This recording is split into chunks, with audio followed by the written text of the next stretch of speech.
Hey everyone, my name's Lauren Russet. I am a public relations professional in Baldwinsville, but my hobby is researching everything to do with the English royal family. Every once in a while, I'll dab into other royal families around the world, but my primary favorite people to research is the English monarchy. So me and Kim decided to do a little video series on the history and different random facts that people don't know about. And I am no way a historian, but it's all fun that I've researched and read books. And yeah, I just figured we'd come on and talk about some fun stuff.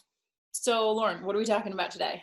So today we're going to be talking about how the War of the Roses led to King Henry VIII being on the throne. So a little background, the War of the Roses was a series of civil wars that were going on at the time between the House of Lancaster and the House of York. And this was just a series of just, what? Like houses, what does that even mean? So house is essentially the family. So like my last name's Russet, like it would be like the House of Russet. Okay, so you're like your clan, your people. Yeah, your people, your lineage, and your like direct line, your heirs and stuff like that is the house. But not Harry Potter houses, got it. No. Kind of similar. I mean, we could totally make that connection. I don't know what's going on. Okay, sorry, continue. So basically the House of Lancaster and the House of York were just at war with each other, and these wars actually were over the monarchy, trying to figure out who was going to rule. And at the time, the monarch was a much bigger figure than I guess you could say it is now. Like the queen is a huge figure, but she doesn't have as much political power as they used to. Right, she's like a figurehead more than anything, right? Yeah, it's definitely just a public figure, a thing to believe in, a thing to look at as just, I don't know, as royalty. As simple as that. So, but back in the day, it was very much on, like, this was about alliances with different countries and alliances with different parts of their country. So that's took place in about the 1400s, mid to late 1400s. And at the time, England had had a monarchy for many, many hundreds of years. But this is when it was starting to have a huge divide within different families trying to seek power. So this war is actually kind of created some damage within the monarchy because the war itself took away all of the male heirs from both of the families, both the Lancaster house and the House of York, because of the battle. So they were murdered.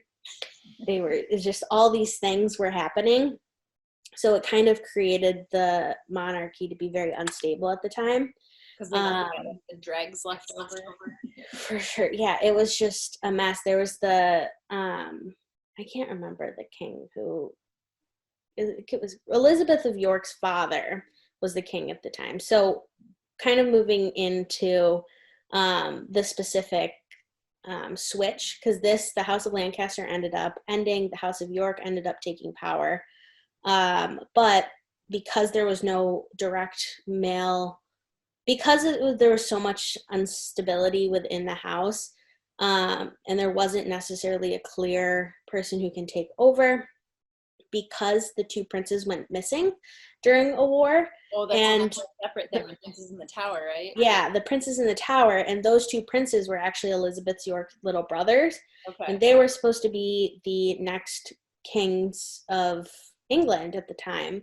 But since they went missing, they're totally dead. Totally. I mean, now they're dead, but they were killed. Right, dead. They were killed at the time. But they wanted to have, the York family wanted to make it seem like they were missing, so that there was a potential for a York king to become back in the future. Oh, so and be put on almost. Right. I don't know the mystery behind it, but that makes sense. So they can say, like, you don't know who we have in this tower. Right. Which is shown in like a lot of historical fiction depictions of stuff. But we don't necessarily, we probably will never really know what happened unless they find more and more diaries and stuff of people. So these two princes went missing, which made it so that there was no direct York able to be on the throne. So then Henry Tudor on August 22nd, that's my birthday, so that's why I always remember that, 1485, assumed the throne. So this is what started the Tudor dynasty. So he is a descendant of the Lancaster family. So he was able to bridge the gap between the House of Lancaster, and he was just a line. He was actually originally exiled from England, but somehow ended up becoming king because his mom was really good at negotiating things. And is he the king where, are we talking about Henry VIII? No, we're talking about Henry VIII's dad. So King Henry VII. Right, and he was, like you're saying, important because he was sort of like a symbol of unity, like because he had relatives on both sides, so it's like I can play it both ways. Right, kind of. He didn't necessarily have any York siblings, but he actually married Elizabeth of York. Yeah, okay. So that marriage was so very much dependent on they needed to be together in order to keep England together. Gotcha. And the crazy thing is that Elizabeth and Henry absolutely hated each other. Oh, no. Because Henry could technically be looked at as the reason why her father and her brothers were murdered, because they had worked so hard to get him on the throne. And then Henry didn't like Elizabeth of York because of the things that her family had stood for, which was the opposite that he stood for. Right. But eventually the two ended up becoming like super close, like a total royal love story. But I hear that a lot. Usually it's just, it started awful and it was awful. Right. And they definitely had their moments. And apparently when she died many, many years later, he ended up like going into like his own, like almost like his own tower. Like he kind of locked himself away for a really long time to like mourn her death, because she died giving birth, and he viewed that as, okay, she died trying to give me more heirs. So that kind of put him in a huge state of depression. Right. But the two had a ton of kids. They had lost, I think, like 4 or 5 kids because childbirth at the time was so hard. And it was very dangerous. Yeah. So they had lost a lot of their children. But the 3, I guess we can talk briefly. Well, 2. I don't remember the daughter's name. Margaret, yeah. And she ended up becoming a queen of France. Yeah. And then also his other daughter, Mary Tudor, ended up also becoming a queen of France. But Arthur was his oldest son and first heir. And this is where we kind of start hearing the drama, but why King Henry VIII was King Henry VIII. So his 2 oldest sons were Arthur and Henry. And Arthur was the oldest. And his whole life, the first 14 years, he was going to be King of England when his dad died. And Henry, when he was born and growing up, he saw that all the attention and stuff was putting on Arthur, because Henry was like, I'm never going to be king. We're so close in age. Right. It's just not going to happen for me.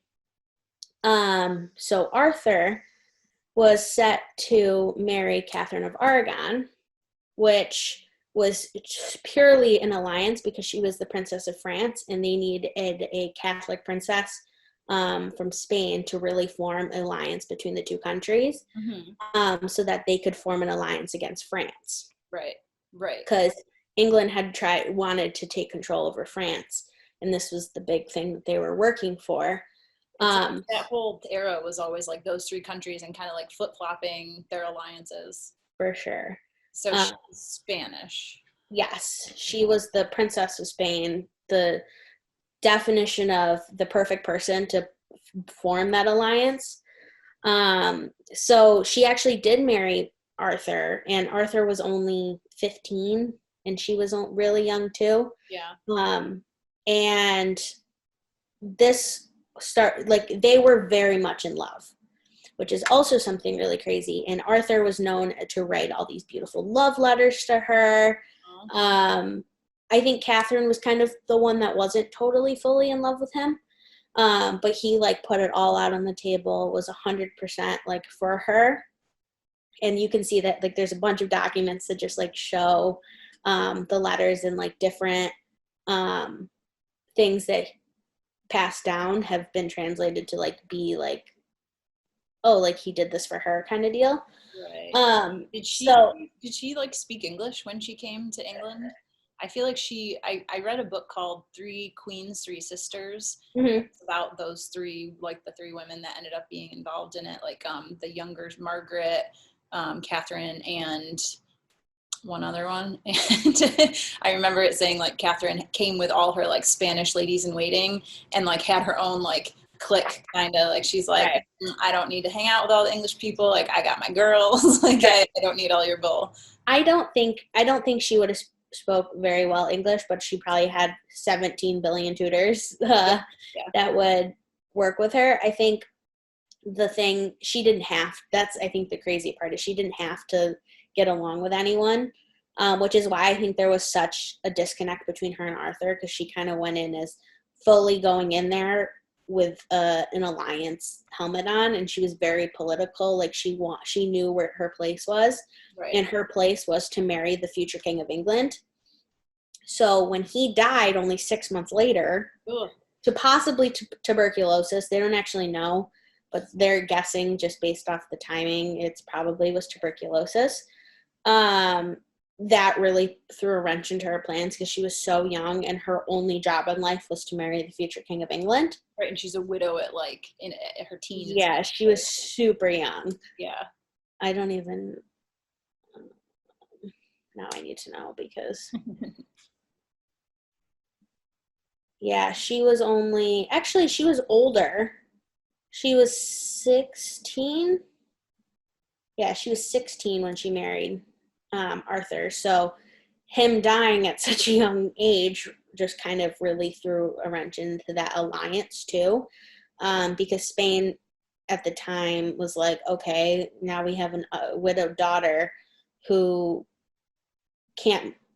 isn't married to anyone now, and that is hard because then France, I'm pretty sure at the time, had a few people that she could have been married off to. I could be wrong on that one. And there's all kinds of like money stuff involved too. Can you talk about that? I'll tell you what I remember from that one book that I read.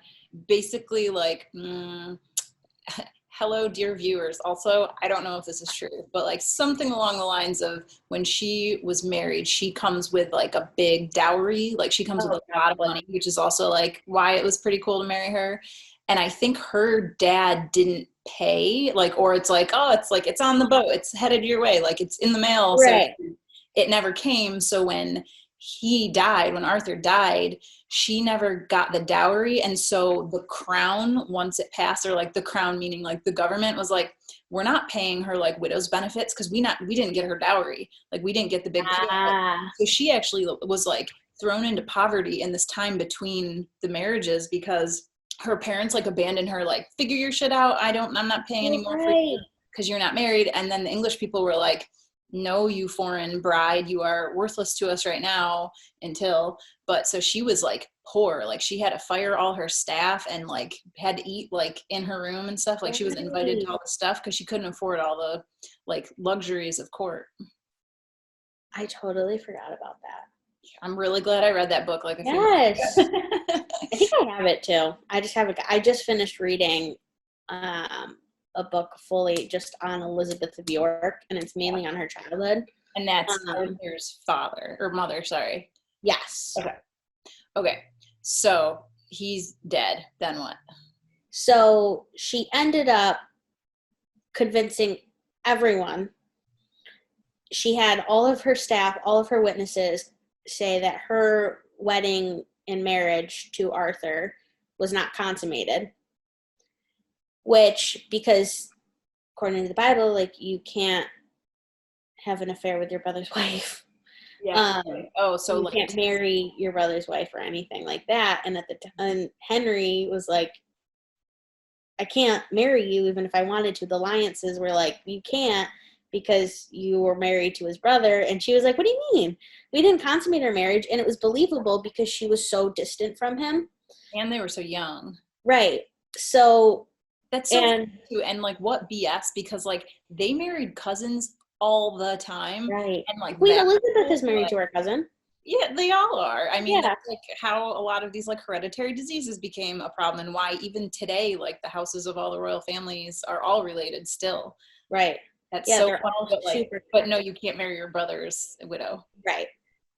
Got it. So she convinced everyone that her marriage wasn't consummated. So she ended up, Prince Harry and the alliance, it just got back together. And she ended up marrying Prince Henry because she was there with the mindset of, I need to marry the future king of England. Her Right. parents, like you said, like didn't want her back.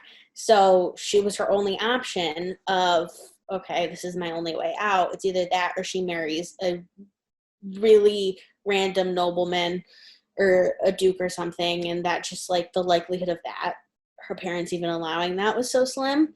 So she did this, and this is the start of the King Henry VIII drama and nonsense. Because King Henry VIII ended up they didn't really end up getting along at all. Yeah. They mainly because she couldn't produce a male heir for him. She had a daughter, and that wasn't good enough because at the time you couldn't pass the monarchy down a female line. You could only be a male heir. And because just prior to King Henry VIII, the monarchy was so unstable, it was nerve-wracking for like King Henry VIII to not have a male heir. So the next episode we'll get into like his wives, but this ended up being, she ended up playing a huge part in the family because he changed England's religion to divorce her. So there's so many like pieces that go into it, but then her daughter ended up still becoming a Queen of England. Yeah. Because he only had one son at the time out of all of his wives. So no spoilers. That's next yeah. Next episode we'll talk about all his wives and stuff. So basically, recapping, the War of the Roses led to King Henry VIII because his parents took over the throne and created a line that would be strong enough so if their oldest heir died, they'd have a second. And then they'd have a couple more, plus a couple daughters. And eventually, that's how it's kind of just worked its way down. I think the one cool fact is that Henry Tudor, King Henry VII, was the last monarch to have to fight for his throne in an actual war. And since then, it's been handed down by family, not necessarily children. There's so many times in history where the wrong person has died. It's led to a huge succession issue, especially in like Queen Victoria's era. Queen Victoria should have never been queen, based off of her line at the time, her placement. The queen, I almost said our queen, the Queen of England now, like she was not even supposed to remotely be a queen. Yeah. But it's kind of crazy how like those things have worked out like over time.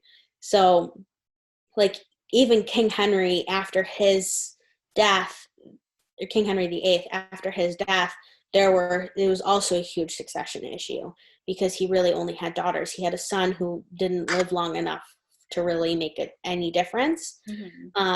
But he also had Queen Mary and Queen Elizabeth I. So we'll get into them eventually, but yeah, we should do one about Mary Queen of Scots too. I like I her. love her, but I love her because of Rain, even though it's so inaccurate. Yeah, I haven't seen that. I just read a book about her, like a historical fiction kind of thing. Right. I love her simply because I just think for some reason I have like beef with Queen Elizabeth I. I don't know why. I think it's simply because of the Mary thing, and I think it's because I watched the show Reign on Netflix, Yeah. even though it's so inaccurate. So I have like it's Yeah. like not a good bias to have. Yeah. But yeah, I love Queen Mary of Scots, mainly because she got married so young and became the queen after being like 8 days old. Yeah, and like in a country that she like didn't know at all. Right. Anyways, we digress. That'll be Yes. another episode. Well, Lauren, thank you We're so gonna have much for fun. telling me all kinds of stuff about the War of the Roses. I'm so excited to talk more about Henry VIII and his many, many wives. Yes. We could do a whole 7 episodes on Anne Boleyn. Right? She's got so much drama. A ton. Her sister, I remember that. Yes. Oh, yeah. That was actually Catherine of Aragon's Lady in Waiting. Ooh, scandalous. Yep. Can you even imagine? I wish. It's like such great drama, but also To like watch from. I would have loved to be like a duchess at the time. I could just like watch it all from like court and wear a pretty dress and like watch and be like, wow, there's so much drama that's not mine. Yeah, I'm gonna have some of your fancy wine though. Thank you. Right. Yeah. And your really expensive silver wine goblets. Yeah, yeah. But I want to be like far enough away from it that I don't like have to die for anything. True. Yeah. I'd probably be an awful duchess. I don't like to dress up very much, and like the corset kind of stitch. That's not for me. I would have been I always joke that I should have been, I don't think 1400s. I think I would have been really good in the 1800s. Like an 1800s duchess. I would have to do more research and figure out when the most like comfortable clothing came about, and it's probably like never 1900s. like now. Now, is it really even comfortable now though? Probably not. All right, Lauren. Well, I will talk to you soon, and we'll schedule episode 2. Thank you. I'm excited. Thanks for having me. This has been fun. Yes, this is a good segment. Love it. All right, I'll talk to you later. Okay.